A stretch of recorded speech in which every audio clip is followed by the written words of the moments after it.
أحلى هدية قد جاتني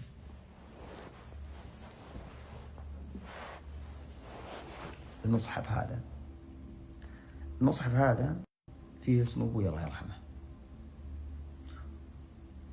وفيه كل شيء يعني للوالد الله يجعله بالجنة. في يوم تقرأ لكل كلمة تقرأها في القرآن أجر لأبوك.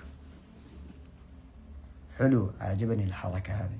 تقدر تضبط لك مصحف باسم شخص قد راح في الحياة، تخليه يعني تكتب اسمه وتخليه صدقة لفلان. كل كلمة يقرأها أي شخص له أجر اللي في قبره. الله يجعلك في الجنة. اي والله يا ربي في ذا اليوم إن الله